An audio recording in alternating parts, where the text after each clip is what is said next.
Assalamualaikum warahmatullahi wabarakatuh. Perkenalkan, nama saya Irma Afriani, NIM J1B020041, dan teman saya Lesti Marcelina dengan NIM J1B020051.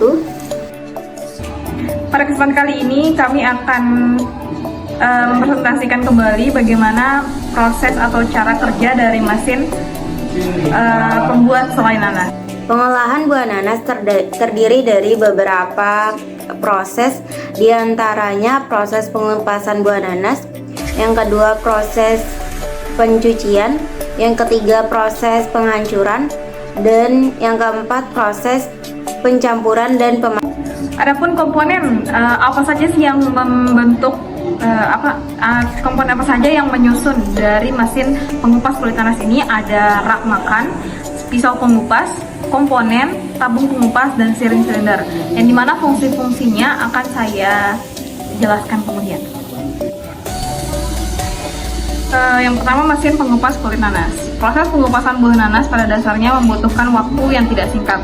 Adanya mesin pengupas nanas ini digunakan untuk memisahkan kulit nanas dengan daging buahnya dan membuang intinya, yang dimana produk akhirnya adalah daging nanas berbentuk silinder. Adapun cara kerja atau proses kerja dari mesin pengupas kulit nanas ini, yang pertama, nanas dipotong pertama-tama kedua ujungnya secara manual. Kemudian diletakkan nanas di rak makan. Kemudian nanas akan didorong ke depan oleh silinder melalui 4 set pisau pengupas memotong kulit nanas. Lalu nanas akan didorong ke dalam tabung pengupas yang berputar dengan kecepatan tinggi untuk mengeluarkan kulit nanas. Pada saat bersamaan, siring silinder akan menusuk inti nanas, sehingga daging buah nanas yang berbentuk silinder berbentuk silinder itu keluar. Jika Anda hanya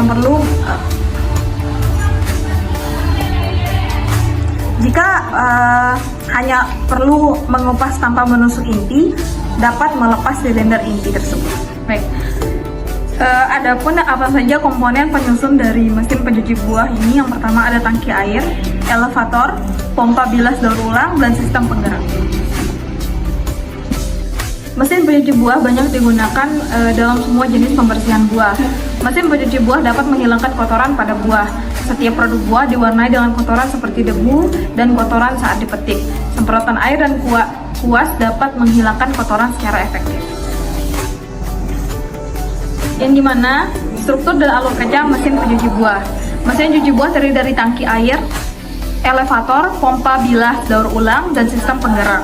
Selama proses pembilasan, buah-buahan berjatuhan dengan keras di bawah tekanan air. Air pencuci dipompa ke pot umpan setelah disaring dan dibilas bahan mentah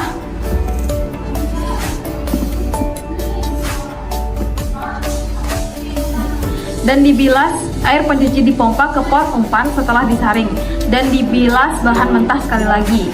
Karena pipa semprot dapat disesuaikan, mereka mendorong bahan mentah ke arah saluran keluar. Ada lift pengikis yang membawa mereka ke prosedur selanjutnya. Terkadang ada pelempar semprotan lain di lift untuk pembersihan yang di masa mendatang. Adapun fungsi utama dari alat mesin pencuci buah ini, yang pertama, pencuci buah dapat menghilangkan residu pestisida pada buah dan sayuran. Bahan pencuci dalam mesin dapat membilas bahan mentah secara efektif. Yang kedua, ada mesin pembersih buah dapat mensterilkan buah dan sayuran. Beberapa pembersih buah dilengkapi dengan sistem sterilisasi ultraviolet yang dapat membunuh jenis bakteri yang paling umum dan mencegahnya menyebabkan penyakit perut. Yang ketiga, ada mesin pencuci buah dapat menghilangkan kotoran pada buah. Setiap produk buah diwarnai dengan kotoran seperti debu dan kotoran saat dipetik. Mesin ini terdiri dari bagian hopper, rotor saringan, bodi mesin, dan alat listrik. Kemudian mesin penghancur buah. Mesin ini merupakan mesin yang digunakan untuk menghaluskan buah nanas menjadi partikel yang lebih kecil dalam waktu singkat dan dalam jumlah yang lebih banyak daripada penghaluskan dengan cara konvensional. Selanjutnya, untuk prinsip kerja dari mesin ini yaitu buah nanas yang sudah dikupas tadi akan dimasukkan ke dalam hopper. Lalu mesin akan menghancurkan buah, kemudian buah yang sudah hancur akan keluar. Komponen utama dari mesin ini yaitu motor dan gearbox, poros, unit pemanas, unit pengendali operasi, tong dan pisau pengaduk, mesin pencampur dan pemasak. Mesin ini memiliki fungsi untuk terus melakukan pengadukan adonan sambil memanaskannya.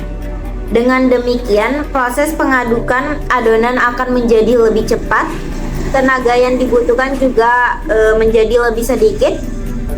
Pengadukan adonan pun akan menjadi lebih rata dibandingkan dengan pengadukan secara manual. Mesin ini juga menggunakan sistem yang akan membuat adonan tidak akan gosong. Dengan adanya sistem tersebut, maka risiko adanya adonan yang terbuang akan dapat diminimalisir. Baik, mungkin itu saja yang dapat saya sampaikan. Lebih dan kurangnya mohon maaf. Wassalamualaikum warahmatullahi wabarakatuh.